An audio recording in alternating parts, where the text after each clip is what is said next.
Europe 1, 7h25, Thomas Soto. Leonarda, l'affaire n'est pas encore terminée à gauche. Bonjour Caroline Roux. Bonjour Thomas. Parmi les voix qui ont contredit le président samedi, il y en a une qui faisait encore plus désordre que les autres, c'est celle d'Harlem Désir, le patron du PS.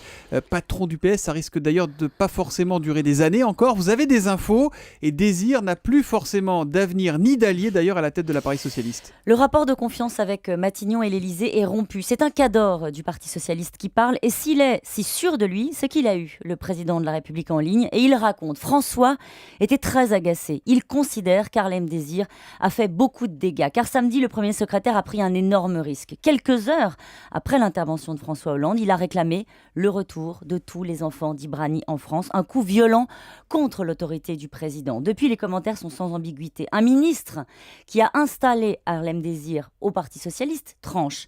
Sa déclaration est inacceptable. Le mot est sec et sonne comme un bond pour un départ. Car si l'homme est respecté, le politique est lâché par les siens. Ceux qui, au sommet de l'État, trouvaient confortable d'avoir un premier secrétaire discret sont aujourd'hui prêts à appuyer sur le bouton rouge. Alors appuyer sur le bouton rouge, ça veut dire quoi exactement, Caroline ? Ça veut dire son départ. C'est en fait la tonalité qui domine. Le sujet au Parti socialiste est devenu comment lui trouver une sortie honorable avant la fin de son mandat en 2015. Attendre sa réélection de député européen ou un poste au gouvernement.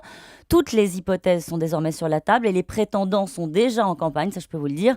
Mais il ne faut rien attendre dans l'immédiat. Le président ne veut pas ajouter la crise à la crise. Il préfère attendre la fin des élections de l'an prochain, c'est-à-dire municipales et européennes, pour redistribuer les cartes.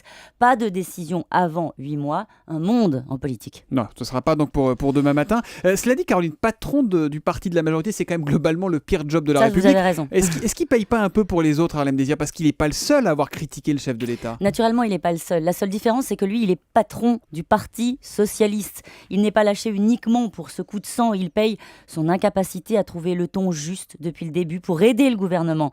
Il devait protéger le président. Il l'a exposé et à 23% seulement d'opinion favorable pour François Hollande. L'erreur peut être fatale. François Hollande qui donc visiblement cherche une porte de sortie honorable pour le premier secrétaire du PS, Harlem Désir. Merci Caroline Roux. Vous revenez avec vos infos dès demain matin à 7h25 sur Europe 1. Europe 1, 7h28, dans 2 minutes, le journal d'Hélène Zélani. À suivre, une demi-heure pour trancher sur Europe 1. L'affaire est...